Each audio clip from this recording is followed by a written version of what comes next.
The Vietnam War started on November 1, 1955 and ended on April 30, 1975. Vietnam had a conflict with the French before the US even came to the picture. After being in war with the French, Vietnam got their independence. After that, Vietnam was separated into two countries, the North and the South Vietnam. The US was afraid that the South was going to fall into communism just as the North did, so they stayed there for a little bit. Then the Gulf of Tonkin incident happened, and the US just went to war against North Vietnam. People back home in America were protesting against the war in Vietnam because of what they saw on their television screens. There were men being drafted into the military, and they were being drafted by their birthday with a number that was attached to that. During the war, American soldiers fought many years in Vietnam, using many different weapons. They used weapons such as napalms, Agent Orange, and etc. The Americans had so many advantages against the Vietnamese, who were simple farmers during the day, yet they were deadly during the night. The North Vietnamese used guerrilla warfare against the Americans during the war, and it helped them win the war. As the US feared that they were clearly losing, clearly Vietnam was a jungle, so they used weapons like Agent Orange and napalm. The US knew they weren't going to win this war, so they left. Then it led to the fall of Saigon. Hi, my name is Itza Lugo, and I'm here today on March 31st, 2015, interviewing our Vietnam veteran Paul Wilson. We're here at the Veterans Home in Yountville, California. So, first we're just going to start off with basic questions to get the viewers knowing you a little bit more. So, when and where were you born? I was born in Burlingame, Kansas, in April 15th, 1950. Oh, your birthday's coming up soon. I'll be 65 on the 15th. Wow, you look so young. So, who were your parents and what were their names? My dad was Robert Wilson and my mom was Catherine Wilson. Her maiden name was Catherine Miller. Oh, okay. And we started out in Kansas, and then we moved to Montana when I was 2. Then we moved to Idaho, and then back to Kansas again. How did you end up here in California? In '87, my wife divorced me and moved to California. So I figured, well, the only way I want to get to see my son is if I moved to California too. Okay. So I've been transplanted out here since 1987. Do you like it here Yes, I do. more than over there? It's hot. One of the reasons, because I moved out here to get away from the ice and the snow. Oh, okay. So it's cold, not It's hot. cold. Okay. 30 degrees here is like 0 in Kansas. That's how It's too cold for me. So do you have any siblings? I have one younger brother that's left. I had 7. There was 7 boys and a girl, counting myself. What were their names? All of them? Yeah, all of them. Ray, Ed, and Vivian, Bob, and Ted, and John, and me, and Richard. So it's just you and who else? My youngest brother. Nice. He was born 6 years to the day younger than me. Oh, so same? Oh, that's nice. Were there any of your brothers also in the military? Yeah, my oldest brother, my second oldest brother, that's all. So not even your parents prior to that were My there? dad was in what they called CC camps. Oh, what was that? Instead of going to World War II. What was the CC camps? They made roads and bridges and stuff for the military, I guess. Okay. And so you never contemplating on doing that also? No.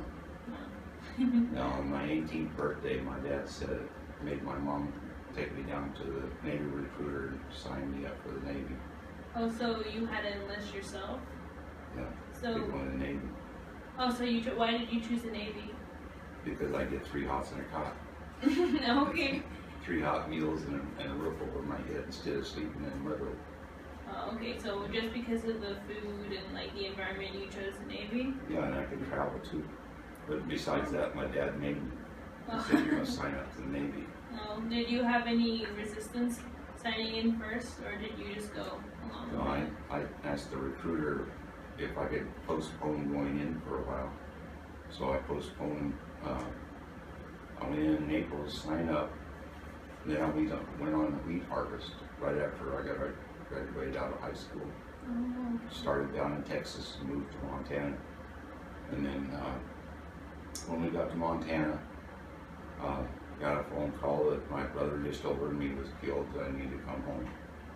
So then I quit the Beat Hearts and came back to Kansas. And where was I going with that? Well, what did you do before, you know, what took you resisting to go to the And that's why I didn't go in the Navy right away. But at that time, we had the draft. Because of the Vietnam War, they was drafting 2 guys a month from the county that I lived in. And I didn't know at the time that I remained on that draft. When I finally went back in February and told the recruiter I was ready to come in, I was going to be drafted in the Marines or Army the following month. Oh wow, so good thing you went in. My number was up. Oh, okay, so instead of being drafted, you just went in when you were ready? Yeah, so I went into the Navy on March 9th of 1969. So where did you serve? Well, I went to basic training in San Diego, and then I went to the Philippines. I flew over to the Philippines. I didn't know it was Japan. I caught my ship. I caught the ship that I was on. It was the USS Catskill. What's that? It was a minesweeper ship. It was the mother ship to all the coastal and ocean minesweepers. Oh, wow. The Viet Cong would go out in the waters and plant mines under the water, and then have a magnet attached to it. And whenever a ship would come over it, it'd come up attached to the ship, blow the ship up. Oh, okay. So the coastal and ocean minesweepers, as well as ourselves, would go in and sweep for those mines to get them to come up, so it would clear the way out for other ships to go through. Okay. So going back to the training, how long were you in San Diego for the training? Yeah, if I remember right, I think it was 13 weeks. That's the standard training. How was the environment that you were in during the training? Oh, they break us down spiritually. They break your spirit and retrain you to live in the military and to obey orders. How do you remember any of your instructors and how they were? We thought they was kind of mean at the time. No, I don't remember their name, no. No. Do you remember how they were to you guys? When you were training? Like we was a peanut. Like you were a peanut. When you said they break you like a spirit, do you mean like they broke you down to make you think a certain way, to act a certain way? Exactly. How did that make you feel? They broke my spirit. Broke your spirit? But I comprehended, I followed orders. That's what they wanted me to do, is to learn to follow orders and not reject it. What were your thoughts throughout the whole time of training, you know, preparing yourself to go into the military? Hope I don't have to go over in Vietnam. So how were you to adjust, you know, getting adjusted to going training and like just being in that ambiance, that type of environment? Well, I'd already been raised to say yes sir and no sir, and yes ma'am and no ma'am, so I didn't have any trouble with doing that when they said that you will say yes sir and no sir. Okay. So that part I'd already had the training of being brought up, raised as a child. So it was somewhat of an easy transition. So yeah, it was fairly easy for me to follow orders because I'd been raised that way. It's good. You know? Good. Yeah. Okay, so when you were in the Navy, what were your duties? Were you like what were your duties? Well, for the first 6 months that I got on the ship, I was called a boat seat mate. I went out with the boats that dragged for the mines, as well as kept the top part of the ship, the outside of the ship, clean and painted. And then I done that for 6 months. Then I got elected to be a Commodore's driver. So whenever we hit a port or hit shore, you know, I would drive his car and drive him around, or his wife. Mainly I took his wife around to parties and ladies clubs. Oh wow. I done that until first part of '71. And then in 1971 we had been sent to Guam. The ship, we'd already left the ship that we was on. the USS Catskill, and we went to Guam. This was called Mine Flotilla One. He was in charge of, like I said, all the ocean and coastal minesweepers. We had a captain on the ship that run the ship, and then we had another captain that was just below the equivalent of a rear admiral, which is pretty high up, and he was in control. So it was him that I was the driver for. And then, excuse me. And then in '71, like I said, we'd stationed in Guam, and I got in trouble. Why? Because I driving his car without being in full military uniform. I was in civilian clothes. What happened?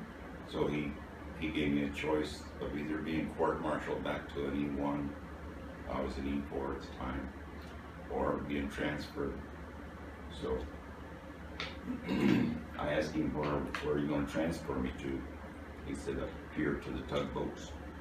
So I transferred to the tugboats. There was 7 tugboats, and I had duty once every 7 days. What did you have to do on the tugboats? Move barges around out in the bay, and whenever the ocean cruisers would come in, we'd hook onto them and bring them into the bay. Okay. You know, the big ocean liners. So was it like a step down from an E4 to a... No, I remained the same way. Oh, okay. I didn't get court-martialed. Okay. So once I was on the tugboat, then I was third in command. Oh, so third in command. Well, there was only 7 of us. Okay. So what did you have to do? So anything else other than that? Basically, I was in charge of 2 seamen, 2 guys in charge that I was in charge of. Okay. And the 3 of us kept the outside of the tugboat, and we were the ones that tied up the barges and done the lines, hooking the lines up to the cruisers and stuff. Okay. So while you were in the Navy and it did all this, did you witness any form of casualties or anything? No, I saw when we went into Vietnam waters when I was still on the ship. We went into Vietnam waters a few times, and I could see the artillery firing in a distance. I was never in circumstances where I was under fire. Oh, so you never had to physically be there or anything? So what you did mostly was just on the ships and... Yeah. Okay. We had, in order to sweep for those mines, they had 22-foot aluminum boats, because a magnet won't attach to aluminum, so they'd hook a cable between the 2 boats, and they'd go along, the cable would drive down to the water, catch the mine and bring it up. So I was part of that detail also. So how long were you in the war? Throughout the whole thing? That was 2 years and 8 months total. I come out on a hardship discharge. Oh, so what was the discharge for? The hardship discharge is my dad. Once he seen what was going on in Vietnam, he wanted me to come back. Okay. He wasn't so gung-ho about making a man out of me then. He wanted me to get out there because they were seeing on television what was going on in Vietnam, Okay. how bad it was. So he came up with the excuse of me coming back and helping him. Oh, I So see. I had to go through all the military commandments and doctors and stuff in order to get out on the hardship discharge, because he was and needed help. How did you feel? Were you kind of relieved that you were discharged, or Yes. did you want to stay? Oh, okay. No, I was very good. Yeah. Well, before you were discharged, being in that, being in the war and experiencing all those things, even though you didn't have to be like from combat, how did that just affect your thinking? How did that just like change your view of like the world, how it was? We could go into at any time. We could have been told to go into the war, into the, and started fighting because we were standing by. We also had big cannon guns on our ship, so that we could also fire from the waters onto the land. So we had training sessions several times of reacting what would happen if we got into battle.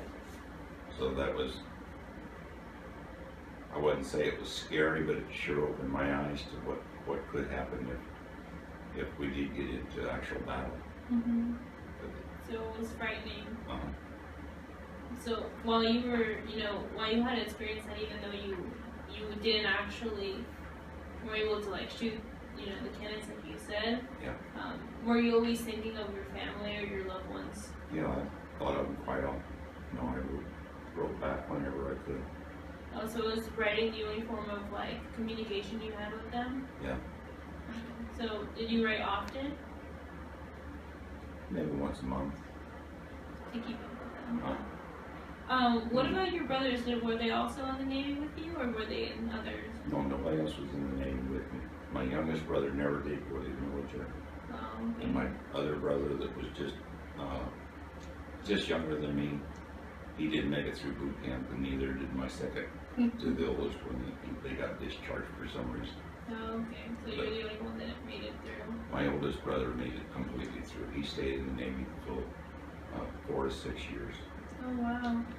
So he was there for the whole war. Yeah, but he wasn't in war. Okay, but he was in. He was in during Time period. where there wasn't a war, during the time when there wasn't war. Oh, okay. I see. So if he would have been, he would have been during the Korean conflict, Oh yeah. during that stage. You're right. When you got discharged, how were you, received from your family and the community?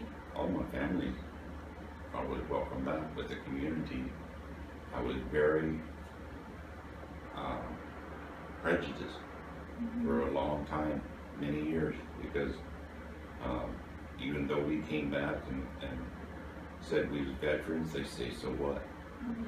But yet the Vietnamese picked them over here, they brought them over here, America did, and gave them businesses, gave them houses, and then they didn't treat the veterans with appreciation at all.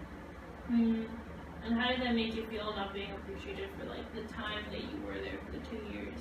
Very prejudiced, very grudging. Yeah.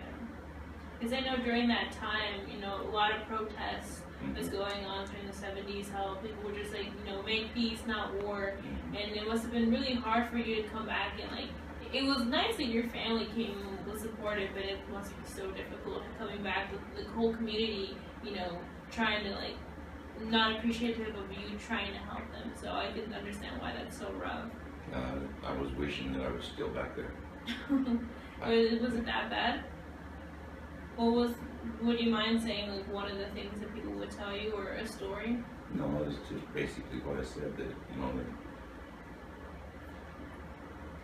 I would say, hey, I'm a veteran. They say, so what? So they had I see. no affection, because we'd already been over there, even though I wasn't actually in battle. Mm-hmm. I was still considered a veteran. Mm-hmm. And a lot of the guys, they're just kids going into war. I don't know if many people realize that or not, but they're 18, 19 years old. They're just starting their life and having to go to war. Mm-hmm. And one of the things that really bothered me, you can't vote until you're 21. I was old enough to go to war, but I wasn't old enough to vote, to vote for who sent me. Yeah. So that was upsetted me also. Yeah. And it's very weird because, it's like, why am I gonna go fight a war for this person who's sending me, and I can't make a decision for that. Mm-hmm. And it's unfair for those who really just don't want to go to the war. So it must brought a lot of controversy to people when they're thinking about the war. But after, you guys discharged and things, how was your view changed about military and like war in general? I've always hated war. Always hated war. It's senseless.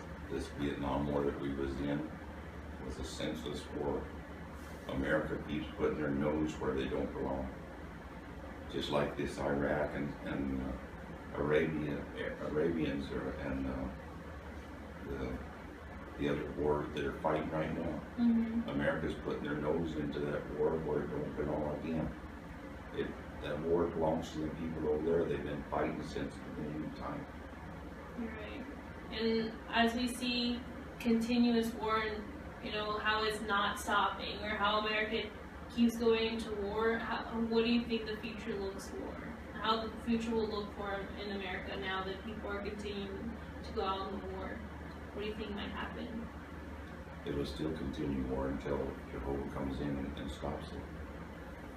So what is a message that you might want to give to people who want to enlist in the war now? They want to enlist in the war. Yeah, who or contemplating on going into the military. Please don't go, because the statistics that are kids are coming back. I saw on a documentary show that 20% of the kids coming back are coming back with one limb missing.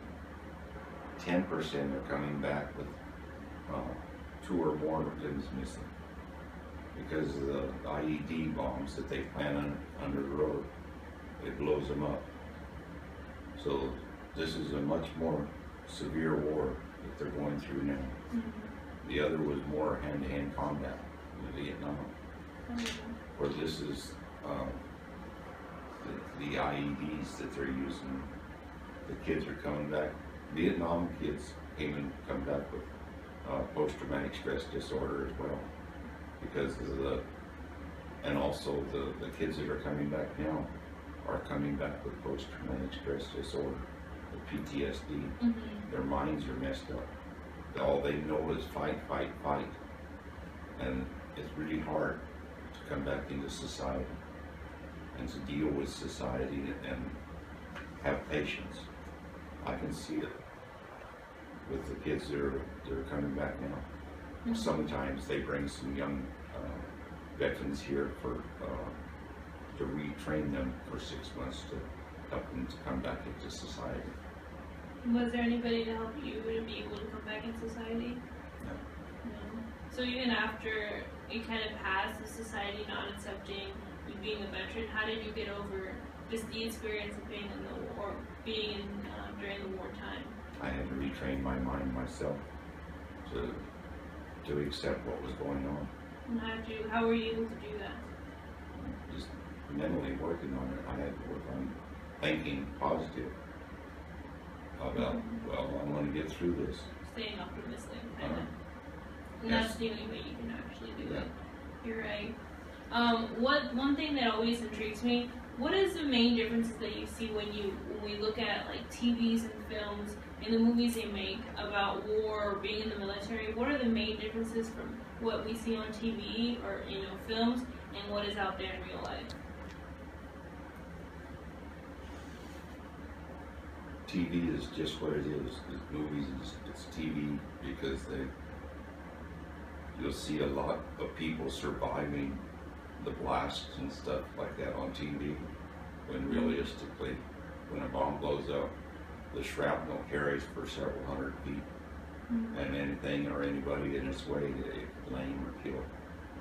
It's much more severe than what they show on the movies. So were you trained?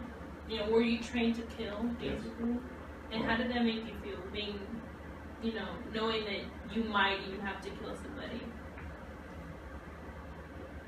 I don't know if there's an expression that I can express per se to identify the thought of me having to kill somebody. Being raised on the farm, I shot animals for food, so that didn't bother me. But for the thought of I might have to kill somebody was terrifying.